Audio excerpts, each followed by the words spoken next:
session is now being recorded, and it's 75 minutes long. Again, the chat feature will be off between participants, but you'll be able to send us chats, and Dr. Kearns and I will be watching the chat box throughout. So please feel free to put your, let's see here, I'm sorry. Is anybody else having some volume issues? We'll try to figure that out here. Okay, so the chat feature will be off, but you can send us chats, like I said. Again, please keep your video off and mute yourself so there's fewer potential distractions. Dr. Kearns has said that he'll be monitoring the box as well, so if you do have questions, then please let me know. And if you are using any kind of social media, we would love it if you would share anything on the session or the symposium that you think is great. The hashtag for the symposium is hashtag PALitSymposium2020. Dr. Kearns, I just wanted to double check. Did you have handouts that they could access? Yes, I'll, once I get started, I will tell them where to go. I'm going to show it on the screen. Sounds good. Okay, well then we'll get started. I just want to share a little bit about Dr. Kearns. He is an associate professor of special education in the Department of Educational Psychology in the NEAG School of Education at the University of Connecticut, and a research science for Haskins Laboratories and the Center for Behavioral Education and Research. Devin researches reading disabilities, including dyslexia, in elementary and middle school age children, and designs instructional programs to assist students with reading difficulty. He publishes articles for educators and researchers on reading difficulty and works with schools and districts to support implementation of high-quality reading instruction. So let's get started. Great. Thanks, Dr. Kearns. Thank you so much for the kind introduction. So to begin first, let me tell you that you are welcome to follow me on Twitter if you use Twitter. It's Devin_Kearns. I'm going to share my screen to show you, I'm going to share it for a lot of the day, but I'm going to share my screen to show you where to go to get the materials. So I posted them on my website, which is devinkearns.org. So there's my name, Devin Kearns. You have it from the program as well, .org.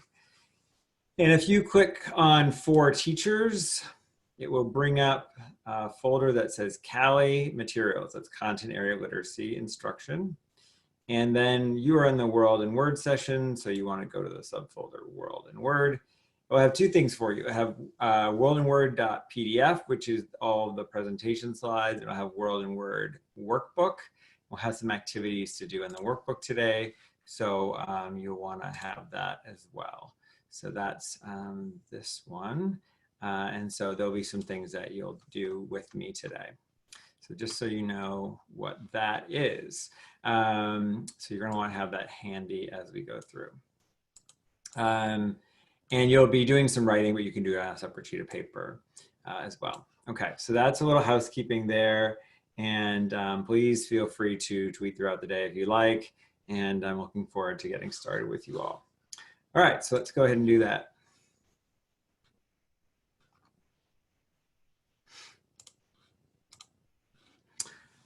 All right, so what I'm going to present to you today is based on a project that I did with colleagues of mine at the University of, let me move this out of the way. 1 second, sorry. Let me just try this again. Okay. Colleagues of mine at the University of Maryland, Jade Wexler, and Stanford University, Christopher Lemons, and we also did this in collaboration with our project team. We designed this project to address the needs of students in co-taught middle school content area classes, because many of us have found that middle schools are a tough environment for kids with disabilities and at risk for disabilities because the text demands are so extensive and because they're often not prepared to deal with them.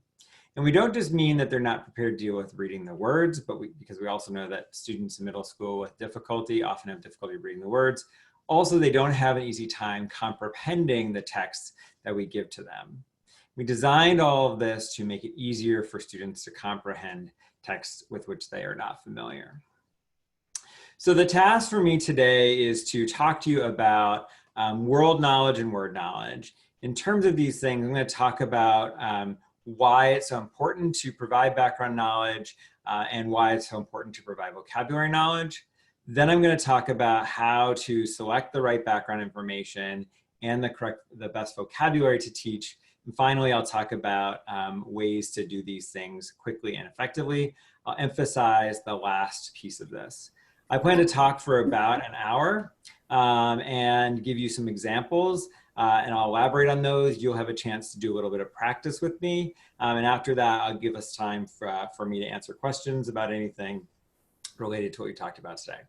Dr. Kearns, can I just ask real quickly, can you repeat your address, your website address, please? Sure, yep, let me put it up on the screen as well.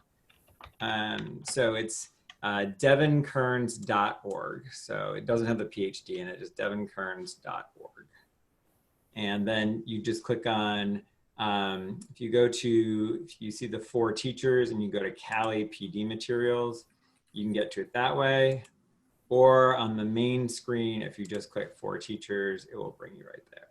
So devonkearns.org, 4 teachers. And I'll put this in the chat as well. If you did, Jennifer, did you do that already? I'm putting it in right now, yeah. Okay, perfect. That'll be in the chat for you as well. And I'm going to put up the chat for myself as well. And that way, actually, I'll be able to field your questions as we go. So feel free to add any questions that you have, and we'll go ahead and try to answer them as we go. And then some of them we'll handle at the end. So, okay. So that should be good for us in terms of that. So we're going to start with a text example. I'm going to be working from this text a lot today. The text that I've selected for us to use as context is at a 7th grade level. It's we're imagining here it's in an English language arts class in which they've been doing a unit on civil rights. It's related to the Common Core state standards. R1 7.3 in terms of analyzing interactions between individuals, events, and ideas in a text. It's designed for a class of 27 students, so a relatively large class, and with some students with IEPs. The reading level is according to ReadWorks between a 750 and 1220 Lexile level, and the approximate level is 1090. We got this from readworks.org, and it's on Rosa Parks. So I'm going to give you a moment to read that. Again, that is in your workbook. So the workbook on page 4. The text is here, and it's a page and a half or so. I am going to ask you to read it. The reason is that I am going to be talking specifically about things that are in the text, and reading it will give you an opportunity to kind of follow along with me and understand how all that works. So, so take a moment to do that. I'll read along. I'll read as well. And I'm going to do that rather than sort of have you do it as I talk, because I think it's more helpful to do that. So take a moment to read the text on page 4 and on page 5.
All right, take about 20 more seconds to finish reading. If you haven't finished, obviously you can finish reading as I continue on.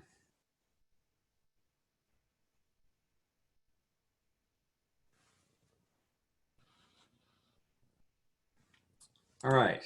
So that's the text that I'm going to reference as I talk through the way to think about the world and word knowledge in the text. So I'm going to start with world knowledge, which is what I'm calling background knowledge. It's a term I'm going to use, world knowledge and word knowledge. We chose those terms to make it easy to remember, although sometimes a little bit hard to say. The idea here is that this fits into a model of reading comprehension. So this is from the RAND Reading Study Group model of reading comprehension. And this is the idea that reading comprehension involves three things in the middle of the circle: the text, the activity, and the reader. The text meaning what you've actually selected for students to read. Students' comprehension will depend on the difficulty of the text, both in terms of the familiarity they have with the content and the difficulty of reading the words. It will also depend on the activity you assign them. What is it they're asked to do? Whether or not they have difficulty with the task is partly dependent on the kind of task you give students.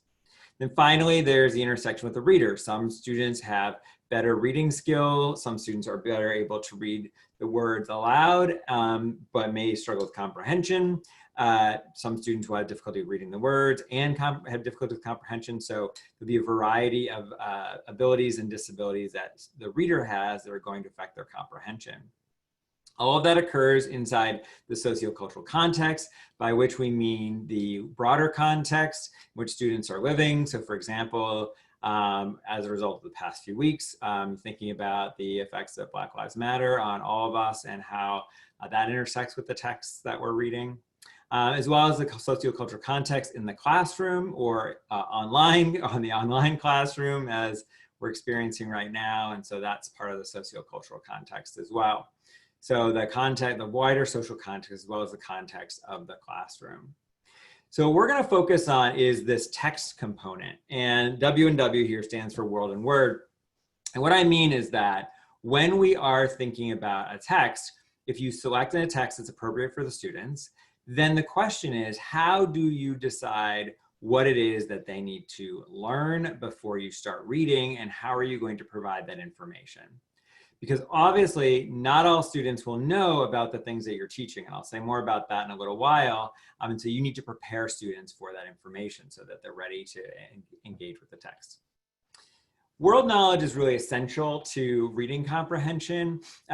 World knowledge is so important to reading comprehension that it's actually a strong predictor. It's sometimes a stronger predictor of reading comprehension than almost anything else. The reason is that it says, as it says here, prior knowledge helps students make sense of related text. So one reason, that means is that when you teach students about something new, they're trying to fit it into their existing network of knowledge. So you can imagine the brain as sort of this big, massive yarn in a way. And basically what we're trying to do is get new information to stick onto that in the same way that Velcro sticks onto some kinds of fabric. And what we need to do is to provide that prior knowledge that will allow the new information to stick. So you can think about the new information as a tennis ball, and you can think about the prior knowledge as the Velcro to which it sticks. In other words, students know something about the topic before they start. They're better able to make sense of the new information. But as many of you know, students don't have background knowledge on a lot of the topics.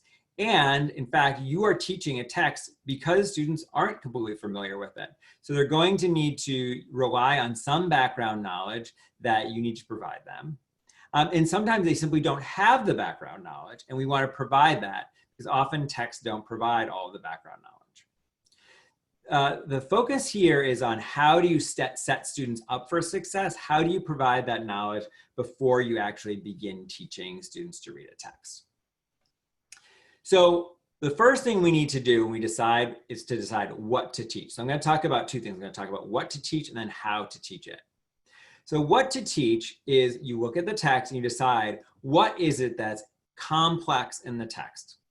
So when you think about this text about Rosa Parks, there are three things that are important are: one, what the Jim Crow laws were; two, why people were segregated; and how did the Jim Crow laws start.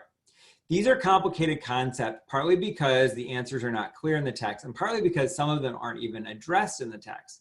And our task is to think about which of these things is most challenging for students, most essential, and most complicated for students. And in this text, actually, the Jim Crow laws themselves are not fully described. And so that represents, in some ways, a complicated concept for students.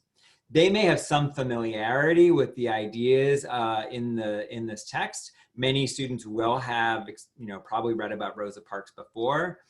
Middle school is often, in a lot of states, the first time students encounter information about the real horrors of the Jim Crow laws. Prior to that, it's sort of about the power of civil rights and the value of civil rights leaders. But the Southern Poverty Law Center shows that most schools start talking about the actual sort of horror of slavery and Jim Crow in about 4th or 5th grade. They don't do it sooner than that. And so, so students may know about Rosa Parks, but it's less likely they'll know about Jim Crow.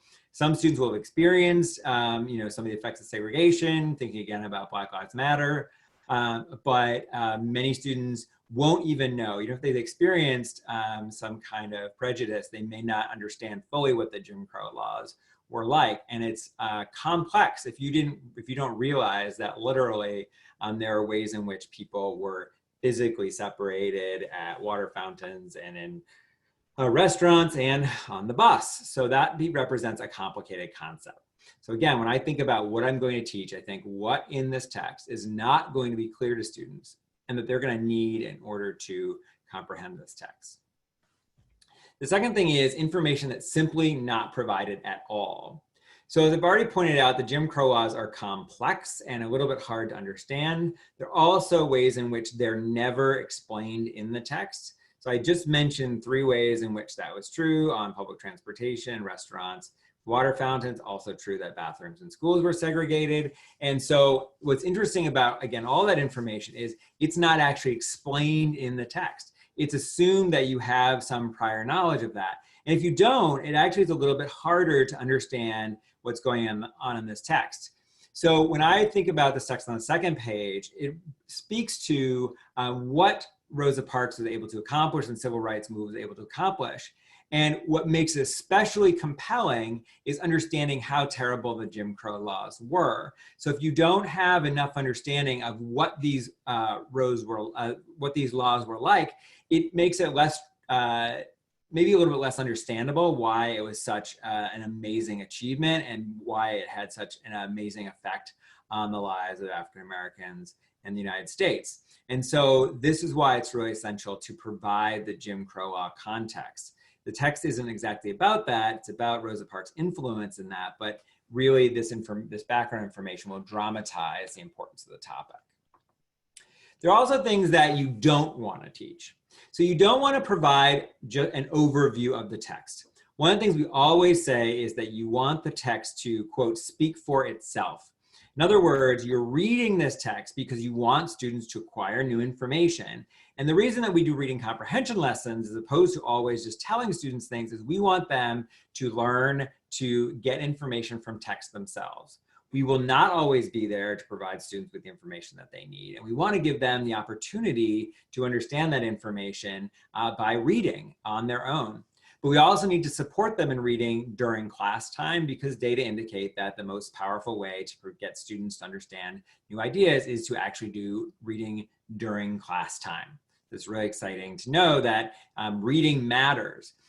What that also means then is you don't want to sort of give all of it away. You want to allow students to have time to learn on their own from the text. And so to the first point here, providing a broad overview of text is not that helpful because we really want students to understand from the text about Rosa Parks and understand about the bus boycott because that's what the text is about. And if we just tell them about that topic, then we've basically given the text away and it's not as compelling for them when they read it. Other things we don't want to teach are minor details in the text. It's easy to get caught up in minor details and lose the thread of the entire story. And so students may learn something really specific, like if you just talked about water fountains, for example, but the students won't get the broader idea. You also don't want to address loosely related concepts. I'll say more about that in a little bit. And ideas that are basically unrelated about maybe the broader civil rights context. That doesn't mean that's not important, but the goal of this exercise is to prepare students to teach this specific text. These lessons should consequently be pretty short. One of the things we found is that when we've done these lessons, it works best when it's less than 10 minutes. That actually reminds me, I should go back and be a little clearer about the project that I described. So my colleagues and I, as I mentioned, developed these materials. We developed these materials as part of a project funded by the federal government to improve content area literacy instruction. And what that meant was we actually worked directly with teachers in classrooms to design these activities to help students interface with texts. And we did it in a way that allowed teachers to complete the planning process I'm describing in about half an hour, sometimes 45 minutes. It was designed for co-teachers to do, although we found that it works for teachers who don't have co-teachers. It was designed to be relatively easy to implement.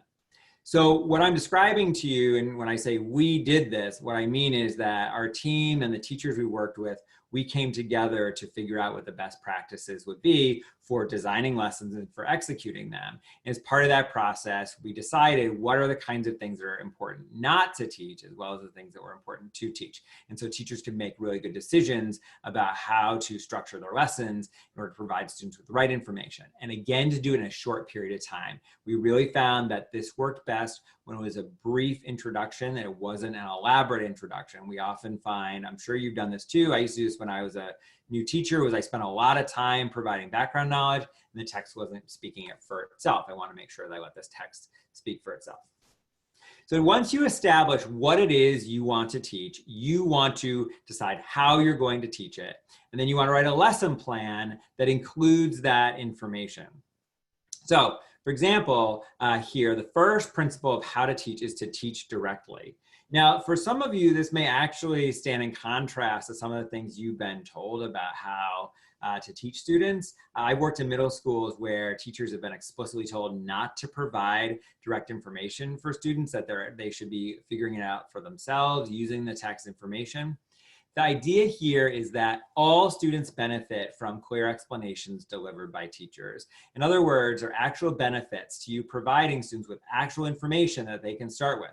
It does not always benefit students for you to ask them to figure everything out for themselves. And especially in this context, that's valuable because our task isn't to get students just to kind of vaguely think about the text. Our task is to get students ready to read the text. They can get all the additional information from the text itself, but we need to start with providing them with some clear information. And that means we're not actually going to have students, figure everything out for themselves. So that's really important to understand. And so one question that I really don't like is what do you know about Jim Crow laws kind of question. So you could raise your hand. I mean, you could raise your hand in the little raise your hand thing if you wanted to, but I won't make you.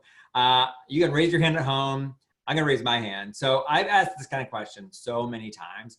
Question is like, sort of this decision about like you want to activate students' prior knowledge. So you think, oh, I should tell them, I should ask them what they know about the Jim Crow laws. Here's the problem with doing that. One thing is that students don't always know a lot. And as a result of not knowing a lot, when you ask that question, you might get actual incorrect answers, right? I'm sure that you're thinking more, yeah, I asked that question, kids gave me all kinds of wrong answers. I had a teacher that I once worked with who started off a lesson, a math literacy lesson on the term congruence by asking the students like what congruence meant when they'd never learned about that. And so the students said that congruence meant to be the same. It's not actually true what congruence means. And he then had to backtrack and explain that that's not what it meant. And the problem is that he actually decided to plan a lesson on congruence. And so if you're planning a lesson like that, the question I always ask myself is, why am I asking this question? Because if I chose this text, I chose it because I knew the students weren't going to be familiar with it. So I don't want to ask this question because I should already have established that students don't know a lot about this, because this is a complicated concept for them that's not obvious in the text. So you want to avoid these kinds of questions. And so because it really is more helpful to get right into the explanation because you chose this text because the students weren't familiar with it. And you may have further questions about this.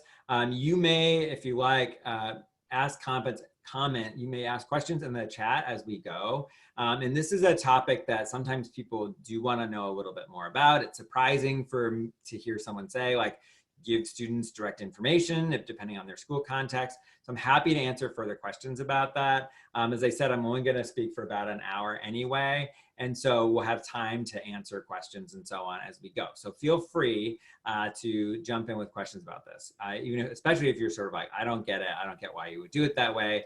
It's important to activate students' prior knowledge. I'm not saying it's not important to activate their prior knowledge. Part of what you're doing is, if for students who already know this, you're extracting that information, but you expect many students won't have this information, and so you need to provide it. There's going to be a part in which I'm going to talk about how to link to prior knowledge as well, but not yet. Now, one thing I think about this, I often think about the KWL chart. Many of you have done a KWL chart, know, want to know, learned. Now, if you are like me, you have done KWL charts before. When you had to fill out the know section, a lot of times students don't know a lot. And as I just mentioned before, you get a lot of wrong information. You have to say, well, not exactly that, and so on. You get to the W section and the students don't want to know anything because they don't know enough about the topic, especially if this is the first time they're experiencing a specific topic. They don't necessarily want to know anything, not because they couldn't get excited about it, because they don't have any context. And if you're like me, then by the end of the unit, you just didn't fill in the learn part. It's not that you don't think it's important, it's just that you just never got to it. So I really recommend questioning whether or not it's valuable to use a KWL chart. And I really recommend caution in doing this. For me, I don't use KWL charts anymore. I provide this direct information and then I use the text and allow it to speak for itself to get the ideas from it. And we can process that information later. That's the second session I'm going to talk about today, is on getting the gist and about how to get information from the text. But you really want to think about whether or not a KWL chart is the optimal way to get the information from the text. The second thing to do, which is basically the other point I made, is you do want to connect to what students already know. So this doesn't mean asking a global question, as I just said, like, what do you know about Jim Crow laws, but rather activating knowledge you know students have, because especially if you've talked about the topic before. So in this example, you can see that, and I'll read it to you in a moment. You can see that the teacher is aware of information the students already have, because this is not the first text that they did in this unit. And then the teacher is getting them to think about that, and the teacher is getting them to think about that in pairs or with a partner. So you can see here it says, we have learned about several people that were important in the civil rights movement. Talk to your partner. Who were some of these people? And students have a brief discussion with their partner about that. And this works great for prior knowledge, because now we are connecting to what they already know. They're getting the information about civil rights leaders. It's going to help them think about who Rosa Parks was in this movement. So then the teacher says, let's have a couple of people share, and very briefly takes volunteers who say things like Martin Luther King Jr. and John F. Kennedy. And so the students have that context for this. And then the teacher goes on to say, we're reading another text, a text that will tell us about another important person. And we'll introduce the idea of Rosa Parks. We're not going to go into depth about that. That's the purpose of the text. We're going to let them know about Rosa Parks being the topic of the passage. The next phase of deciding how to teach is to use visuals and videos. As you can see here, visuals are very powerful on a topic like this, and they really show students how important the topic is, and in this case, how terrible the Jim Crow laws were. It also gives them a visual context for Rosa Parks. You can see on the top right, there's a picture of Rosa Parks being arrested. You can also see across the board here, lots of different examples of what it was like to be during the Jim Crow era. You can see in the top left, you can see an example of a restaurant. You can see an example of a laundry. You can see an example of drinking fountain for buses and for restrooms. And so what you see here is all of the different contexts in which Jim Crow laws had this very clear immediate effect on people's experiences. So this is a good example of ways in which you can use visuals to make clear important ideas that aren't obvious in the text. So remember, we're always going back to making sure we understand the focus of the text in terms of, for example, the complicated concepts that aren't addressed in the text. And these visuals really emphasize those clear ideas.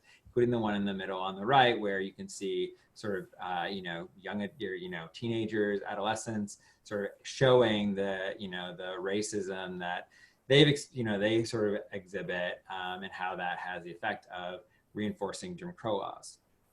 So those are really powerful visuals in this context. You also want to, if you can, choose videos in order to do these lessons. So we recommend that you screen a couple of videos. One of the things we've noticed is that there are what I call familiar brands, meaning something like Scholastic or National Geographic. They often have videos. Some of them aren't as good as you'd think they should be, given that they're produced by well-known brands and so on. And so we often suggest, like, look beyond that. There's some sort of homegrown ones by people just doing things on their own. They're actually quite good. I also recommend don't choose one that sort of drones on and on. Hopefully you don't feel like I'm droning, but you don't want one that seems really boring to students. And so you want to make sure that you choose one that has a good kind of soundtrack, or that you can speak over. Sometimes I recommend teachers kind of do their own voiceovers for certain kinds of videos. The other thing is to make sure that the videos are helpful and not just engaging. I'll give you the sort of the worst example of this is we had a teacher who showed a short video. The teacher's doing a science classroom, introducing a text on forces. And you might already imagine that this teacher thought it was a really good idea to use a quick snippet from Star Wars to illustrate the idea of force. Well, you may know that Newtonian gravity and those kinds of forces are unrelated to the sort of supernatural force involved in that science fiction movie. And the result is that that is kind of engaging for some students, but it doesn't actually help bring forward the key ideas about force students are going to need to know. And so it's really important the videos are helpful. So let me give you a couple examples of the kinds of things that you might look at, that you might screen to decide what to do, what to choose.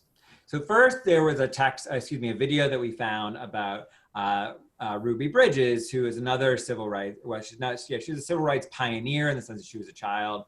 The civil rights movement had experience going to school in a segregated environment, and integrating schools. It's a really interesting video learning about her experience. But the focus of this text is not on Ruby Bridges. And though it's a great video to show in the larger context for this specific text, and that's our focus here, it's not as germane as we wish that it were. The second video that we screened was one where we saw lots of good explanations of Jim Crow laws, examples of Jim Crow laws, but because we did this with adolescents, we felt like the target audience was too young. You can see this is kind of cartoonish videos, and we felt like the 7th graders that this was designed for wouldn't appreciate as much, get as much out of it, because they might feel kind of babied by it.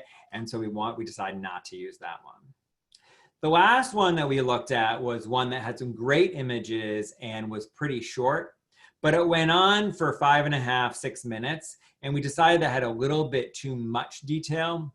So one of the things we have done in these lessons, because again, we try to keep them between 8 and 10 minutes, is we actually screen the videos and decide whether we're going to use all of it or just a little snippet of it.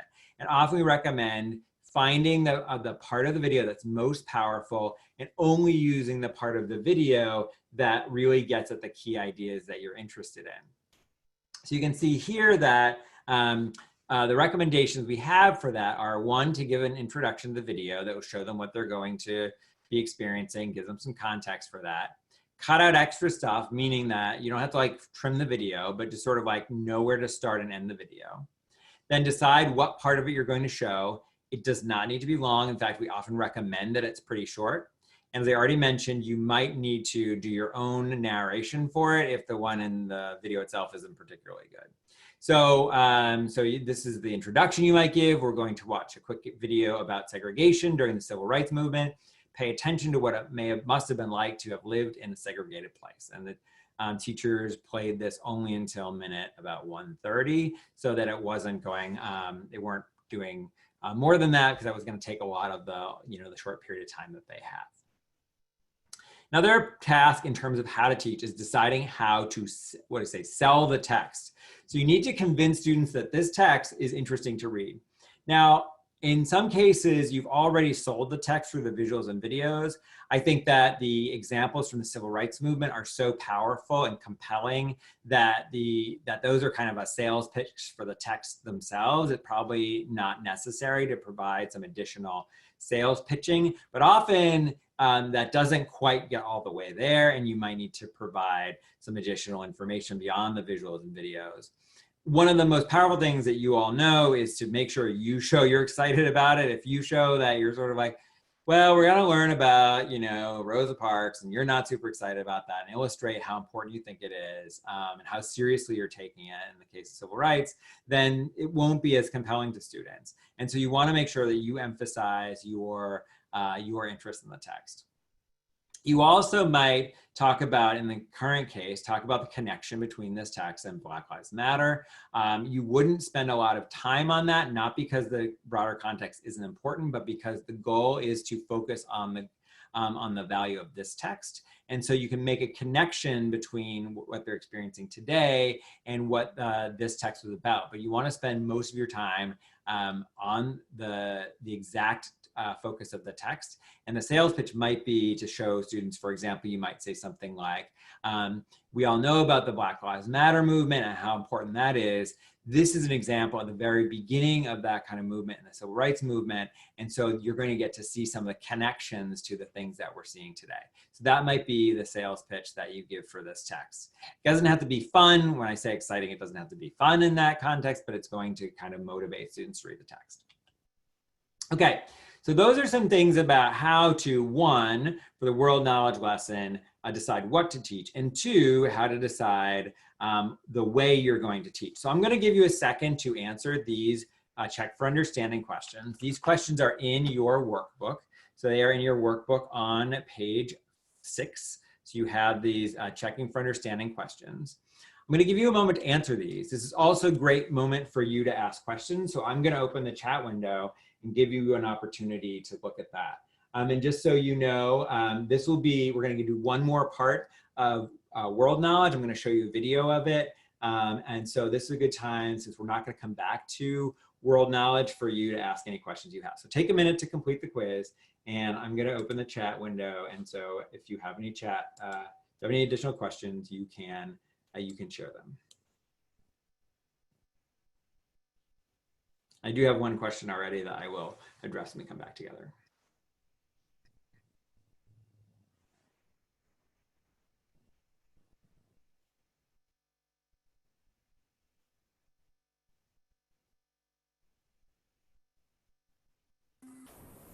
Dr. Kearns, there are some people who joined late, so there were several questions about how to access the workbook. Sure, yep.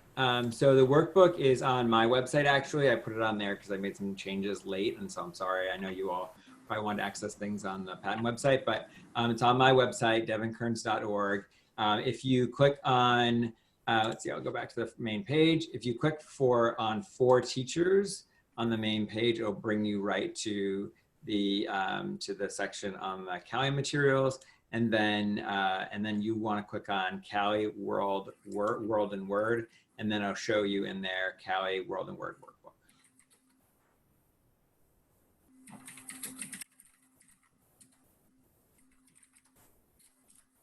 Thanks. Jennifer just put the link again in the chat. And Callie stands for Content Area Literacy Instruction.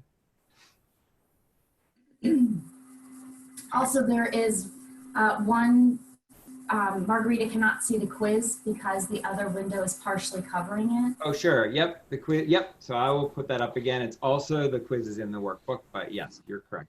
It is now visible. So sorry about that. Thank you. Thanks, Jennifer.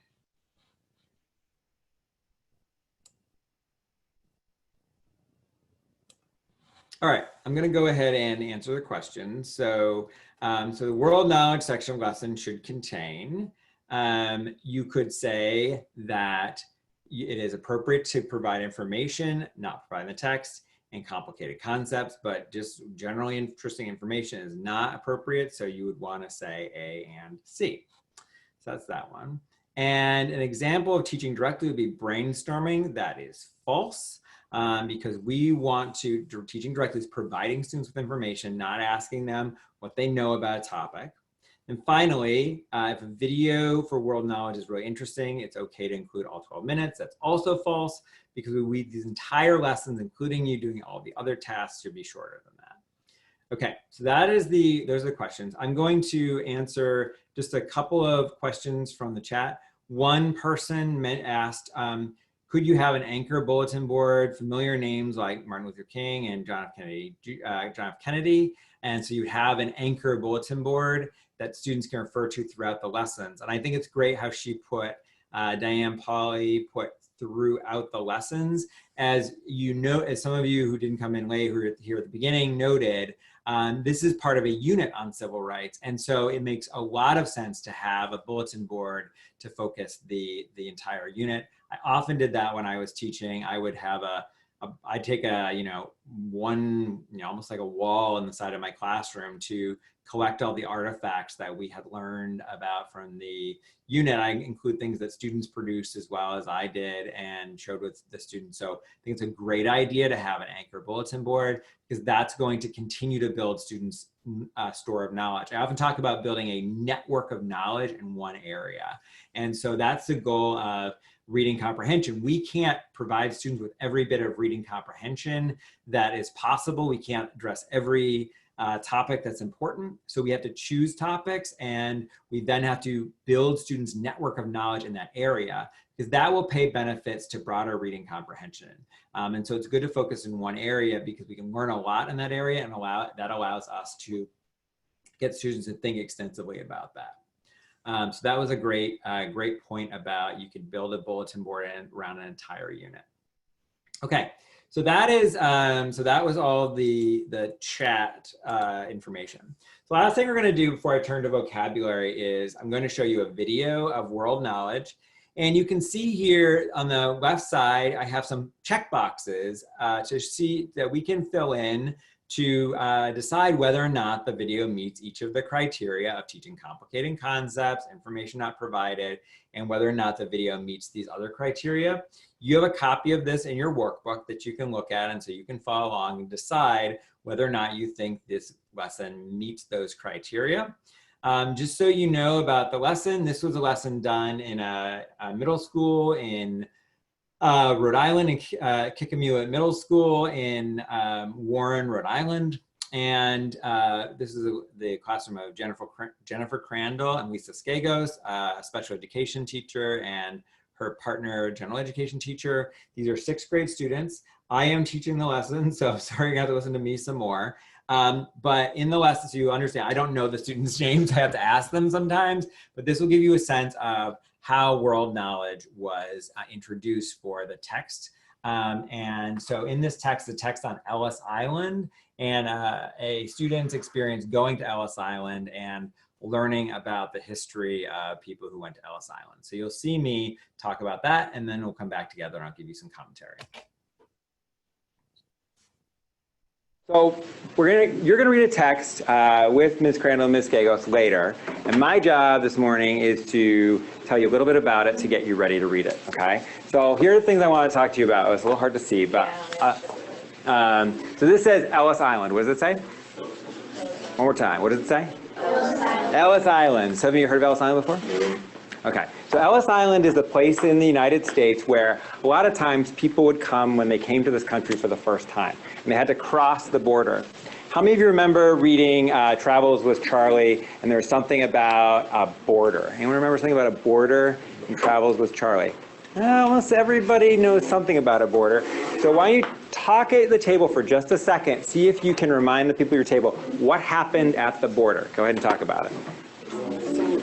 The Canadian border wouldn't let Charlie into, well, John and Charlie into Canada because the dog didn't have the right papers and stuff. And so it was like really complicated, right? Because he didn't really leave, but then he wouldn't come back in. He couldn't come back in, right? Yeah. So crossing the border, kind of hard sometimes, right? Okay. Would you mind sharing that with everybody? Okay. All right. That was quick, but that's all we're gonna do for now. So, what's your name? Matthew, will you tell everybody what did you tell us about what happened at the border? Well, John and Charlie went to the Canadian border, but they wouldn't let Charlie and John go through because Charlie didn't have the right registration and papers. Yeah. So when you cross the border into another country, you often have to have some special documents. And a long time ago, people would come to the United States and they would go to Ellis Island. Where would they go? Ellis Island. I'm going to show you a little bit about Ellis Island so you can kind of get a picture of what Ellis Island is like. So I'm going to show you a little bit of a YouTube video that describes a little bit, shows a little bit about Ellis Island. I'm going to watch just a little section of it. Sometimes the technology doesn't work as well as you like. There's this little boy here who's coming there for the first time. You can see all these people have to go through these lines and all kinds of things going on. This is the place they would come to the United States for the very first time. And they had to, this is like crossing the border, kind of like they had to do with Charlie and how it can be complicated sometimes. See, they're checking the boy to see if his health is okay, being really careful to make sure that everything is safe. So lots of documents, like Matthew was saying before, right? Like you had to have all these papers for Charlie. When people come to the US for the first time, they have to have all kinds of documents. When people came to the United States at Ellis Island, something would happen to people's names, okay? So I'm gonna show you a little bit of this clip, a little more of this clip in a second. I want you to listen really carefully to what happens. The boy in the movie, this is from a movie. The boy in the movie, his last name is Andolini, okay? What's his last name? Andolini. I want you to hear what happens to his last name in the little bit that I'm gonna show you. So he goes up to the desk and they ask him his name, and I want you to see what happens to his name. See if you can figure it out when we watch the clip. So listen carefully. So we're about to see it, okay? So there's a little boy going up to the desk. He's gonna tell them his name. Watch what happens. What is your name? Come on, son. What is your name? Go on. Vito Andolini from Corleone. William. Okay. So he said, my name is Vito Corleone, and the man said he's Vito Corleone from Vito Andolini from Corleone, Sicily. What did they do to his name? What did the man write down? Yeah, what did he write down? They changed his name. So it used to be Andolini, and they changed it to Corleone. Right there, and they wrote it down. And after that, in the movie, that's the boy's name the whole movie. And that happened to a lot of people's families at Ellis Island. They would go to Ellis Island with one name, and then someone would write it the wrong way, or they change it, and all of a sudden they had a new name. And the story you're going to read with Ms. Gagos, Ms. Crandall, that's what happens to the girl's family. And she goes to Ellis Island to find out about it when she's many years later, and that happened to her grandfather. So that's the one thing I wanted you to know about the story before we read it. We learned something important about what happened when people came to the United States. What was the place that they went when they arrived? Everybody? They would go to Ellis Island. I want you to think for a second, what was the important thing that would happen to people's families when they got there? Think about the video. Tell the people at your table. What happened when the people went to different countries? What happened? Their names would be changed, like they would be like misheard, or they would be like written down wrong. Yeah, and sometimes people do it on purpose. They'd be like, no, I don't want to give you that name. Yeah, and so you want to tell us that? What was your name? Sam. Sam? All right, Sam, tell us what would happen. People would make it to be changed. Sometimes it was just like on purpose, and sometimes it was just like a mistake. Yeah, and so I mentioned that to Sam, that sometimes it was a mistake, like in the video, right? But sometimes they would actually do it on purpose. They'd be like, no, I want to give you, sometimes they give them like a more American name, and that's actually what's going to be in the story. So when you get to read this, you'll get to find out this girl's name is Emily Dalton, and you're going to get to find out what her name used to be. Okay, so that gives you an example of how to do this. So let me briefly describe how this does or does not meet the criteria. In terms of complicated concepts, it meets the criteria. So if I can get the little check mark thing for Zoom. It meets the criteria because, can't find it, doesn't matter. Okay, it meets the criteria because I'm giving the students information about the confusing thing that happens at Ellis Island in terms of people's names. It's oops, that's too far. I don't know what happened. It's information not provided in the text. It doesn't explain exactly how this happens in the text, which you don't have, so I'm just telling you that. Did I teach directly? I did. I explained things. You'll notice I asked students if they heard of Ellis Island, so get a little information about that, but I did not ask them to pair share about it, partly because it wasn't the focus of text, partly because that would be sort of focusing on background knowledge I didn't need to provide. I linked it to what they already learned before. I did use a video, did not tell them that's from The Godfather, if you know that that's what it's from. And I sold the text by telling them they're gonna find out the girl's historical name. I was snappy. I'm gonna come back to this idea of being snappy, not fancy in a little bit. And I also got students talking. These are things I'll come back to when I talk about vocabulary. So in most ways, this video meets the criteria. The one thing I'll say is that the part where I talked about going to Canada, this is from a novel with Travels with Charlie by John Steinbeck.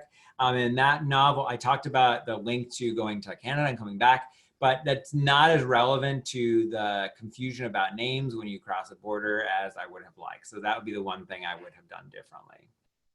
Okay, so let's transition to word knowledge now. I'm going to talk about that and how that fits into this. I'm going to return to the sociocultural context. Again, we have the text on the left side, and we need to provide world and word knowledge for the text because it's not information students are already going to have in order to be successful. So that's why we're doing world and word knowledge at the beginning of the lesson. Word knowledge is similarly important. You can see instructional Velcro yet again, because words, just like concepts, are really powerful to help students comprehend texts. It's an evidence-based practice to provide students with specific knowledge of vocabulary words that are in the text. We provide this knowledge prior to comprehension, and you provide the word knowledge on words that you are pretty sure students don't know. You don't want to be in a situation where you ask students, like, what does this word mean? If you are asking them what a word means, then you're asking because you think they already know the word, in which case, I don't know why you're teaching it. The goal is to teach words that you're pretty sure students don't know, and I'll explain more about that in a moment. So when you decide what words you're going to teach, there are two kinds of words that we recommend teaching. One is words that are generally useful academic words, and other is words that are content specific useful words. For those of you who are familiar with tiers of vocabulary, the generally useful academic words are what we're called tier 2 words, and content specific words would be called tier 3 words. And so these useful words are all useful, but they might be more or less content specific. So here are examples of generally useful academic words. Not all of these are in the Rosa Parks test, but these are words that you might see across text, across different content areas. And so you would want to provide students with information about their generally useful functions. Students can use them not only in this text, but in other texts across different content areas. But it's also valuable to teach students content-specific words. Sometimes people think that you shouldn't teach tier 3 words because they're so specific, but if they are useful for the given text, it's absolutely okay to teach content-specific useful words. One example comes from the text The Lottery. So I don't know if any of you remember The Lottery. I had to read it, I think, in 9th grade. It's kind of a crazy text, it's a little bit macabre, but in the word, they use the word paraphernalia. And that kind of described like this, box of materials that they have. And it turns out it's really important to understand that there's this box of materials that contain paraphernalia. They're important for this, this sort of bizarre and terrible annual tradition in this town. So that's a very specific, content-specific word, but it turns out to be really valuable for that text. So you need to decide which words that are most useful to teach. They should be words you think students don't know, but you need to choose words that you are pretty sure are going to be helpful for students when they are trying to comprehend this text. So this is from the passage, the Rosa Parks passage. So I'm not going to ask you to read it again. You've already read this section. And so we can look at a section of this and decide what words might not be that critical to student understanding. So it mentions here the word minister, and the question is, that should be circled actually. The one I want to talk about is enormous. So here you can see the word enormous is in the sentence. Her refusal to move was a quiet and simple action, but she took an enormous risk that evening. The question is, will we still understand the sentence if we got rid of the word enormous? And pretty clearly you would understand the sentence. So even though some students might not know enormous, probably most do by 6th grade, but if you think they wouldn't know the word enormous, it still isn't worth teaching because it's not going to be a focus of the text. I remember why I circled minister. What's less important here, although it's important in general, he was a minister. What's really critical about Dr. King Jr. was that he was a major civil rights leader. And so that's really the key to that. And so it's less important to teach a word like minister, even though in a general way it might be useful. So once you've decided which words to teach, you have to decide how to teach them. There are 2 ways that you can do this. We either recommend teaching them as fast words or as focus words. Fast words are words that you're going to teach that are less essential to understanding the concepts in the text, but are still useful. Usually they have simple definitions and are easily imageable. So these are words that you can get students to understand in just a few seconds of explanation. What's really interesting and exciting about fast words is that if you provide students with introductions to fast words and you review them during the text, meaning you refer the students back to them, they will stick in the students' brains relatively easily. They've done studies to show that that's true. So that's really a good thing to know. And you're going to teach those fast words by using just a short definition, an image when it's appropriate, and making an explicit link to the text, which I'll describe to you soon. Then you want to think for the focus words about, these are really the key words for understanding the text, especially ones that are more complex and that the students will understand better if you provide them with a definition. They're often words that are harder to explain directly, and so you have to choose which words meet the criteria for that. Those have a more elaborate teaching structure. You can see here, in addition to the definition, the image, and the explicit link, you want to use examples and questions to check for understanding, and sometimes non-examples. So there's a more elaborate process for these words because these words require more understanding. What you should also know about this is we're not recommending teaching these for a very long time. We're recommending for fast words 30 seconds, maybe less on each one, and for focus words about 2 minutes on each one, because we want to have students an opportunity to get into that text. So the lesson with the world knowledge and the word knowledge is somewhere between 10 and 15 minutes. And so that's really important to do that. We often recommend about 4 fast words and about 2 focus words per text. Okay, so here are some words that we chose because we think that they may have been important in this text. These are words that we think students might not be familiar with.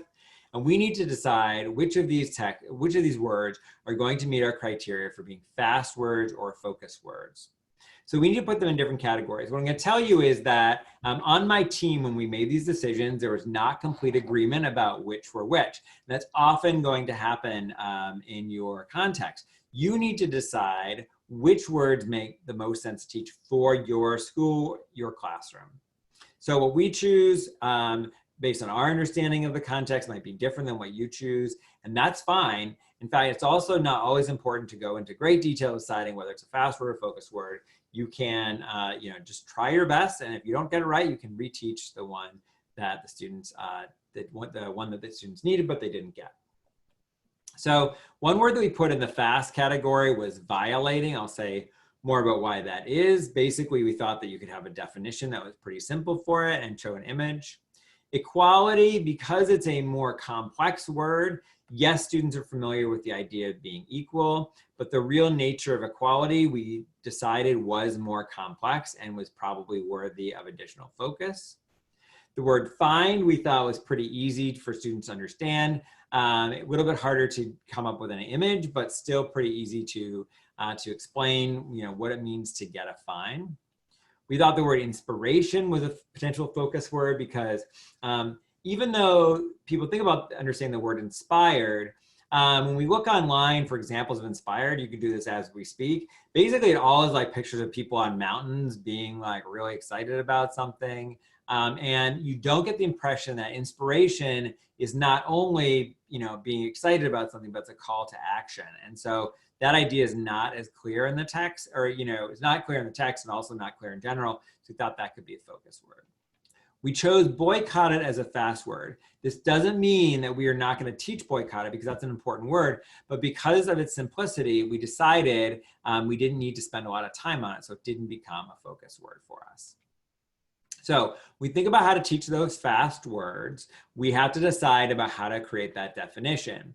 Now, the thing that we found is that there are lots of longer definitions. I'm not going to read to you these longer definitions in the middle of the page, but you can see these are very long definitions that we took from the Google search and from the Merriam-Webster dictionary online. And you can see that they're both relatively long. And they don't meet our criteria for a short definition on the left, which means you only include the information applicable to this text, using a synonym if you possibly can. The definition linked to this text, words have multiple meanings often, but we want to use the one linked to this text. And we want to make it not sure it's not distorted, but we don't have to go into all of the, amazing detail about a word as is necessary. We did a lesson, we talked about the word subduction once, and it's a really complex word in terms of plate tectonics. We only gave students part of the definition, but we felt it was sufficient. So for boycotted, there's really some key ideas here. And the key idea is that when you boycott something, you refuse to do it. This was another case where we actually had a discussion as a group about whether we needed to add the part about a form of protest. And there was disagreement in our team, but we decided for simplicity's sake, we would focus on the refusal part of boycott, and then we would use images to get further at that idea. We also want to remind you is to match the word in tense, person, or number. In this case, boycotted is in the past tense. So when you write the definition, it is also in the past tense. That's what you refuse to do. If you're going to write boycotted, you need to write refuse. If you write boycott, you want to write the present tense of refuse. You want an image when appropriate that shows the exact meaning of the word, not something that sort of represents it. Some of these examples here are examples of where it doesn't really work. So the word boycott written sideways is not a good example of a boycott. It does not explain what it is. You can see here that the words, we circled the word civil rights movement because it's best to have boycott examples specific to the civil rights movement. So here is an example of the Montgomery bus boycott. We thought this was a better image because it shows that people are refusing to ride the buses, and these signs show that they are refusing to do that. And then we have some more images that we took from Google Images. So, and just so you know, you are permitted as an educator, usually, unless you have a district policy prohibiting it, you're permitted to show a certain number of images from location for educational purposes. And I'm not going to go into the sort of the all of the intellectual property laws surrounding this, but in general, you're permitted to do that without having to pay any kind of license fee. When we talk about those images as well, we think of for violating, we can see that this person is violating the law in most states by texting and driving. And this shows exactly what it means to be violating the law. When you're texting and driving, you are not following the law, you're violating the law. The last thing you want to do with these fast words is to make an explicit link to text. So you want to say that we're going to read and imagine if a whole group of people refuse to do business at a certain place. Those people were what? Boycotting, or in this case, boycotted. And that's right, many people in Montgomery, Alabama boycotted the bus after Rosa Parks was treated unfairly. And so this gives us a context for the word boycott that's in the text. Now, for the focus words, we're going to do the same three things we did for fast words at the beginning. So we have the word equality was the focus word we chose here from the two that I showed you before, because we thought it was still a little bit tricky for students to understand. And we decided that our definition would be the right to the same treatment and opportunities.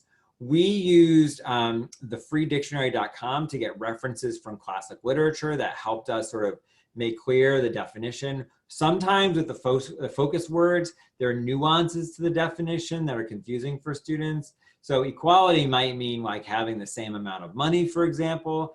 People think about, students might think about that, but that's not exactly what we mean. So we want to make sure that the definition really clearly emphasizes the specific idea of equality. And you can see here that there is an example as well. Now, in addition for the word equality, we want to add in more examples. So before I just described, you want to make the link to the text, but here we're giving examples of the use of the word equality. So you can see here when African Americans were forced to sit in the back of the bus, they were not treated with equality. Say right, equality didn't exist because white people were given privileges that were denied to African Americans. So that's an example of how you could do this. Sometimes you can give non-examples. Here are 2 non-examples from the text. I'm not going to read them to you because turns out I don't have as much time as I wish that I did. And so I'm going to move on to the most important piece of this puzzle, which is checking for understanding. And checking for understanding means basically asking students, typically that have a yes or no answer, and then asking the students to elaborate on that answer. And you'll see that in a moment when I show you the video of me doing this, that there are always yes or no answers, but then you ask students to elaborate on them, and that generates conversation that often reveals whether students understand the word. So you can see here that, you know, before the Civil Rights Movement, African Americans were not allowed to use whites only bathrooms. Is that equality? Think, is it equality? Wait for my signal. Students say no, but then here's the key piece that makes it effective. You say, we agree that it is not. Talk with your associate. We call partners associates in this study. Why is that not an example of equality? And so the students get to discuss that idea in pairs, and that generates lots of exciting and interesting conversation where you'll learn how well students know about the word. What's really key about all of the world knowledge and word knowledge is that you provide students with experiences that keep them engaged. You'll notice that in the examples I gave, we have lots of choral responses and pair discussions. The reason we do that is those 2 strategies maximize student involvement. They keep them engaged because they're constantly processing the content. So they're not just listening to a peer do it, they're actually processing it on their own actively. And that's really important to maintain student engagement and learning in the content. What is really key here is to be what I call snappy, not fancy.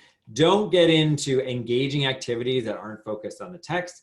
Doing something like having a picture walk or a gallery walk around the classroom. Students add things to different posters and move around the classroom.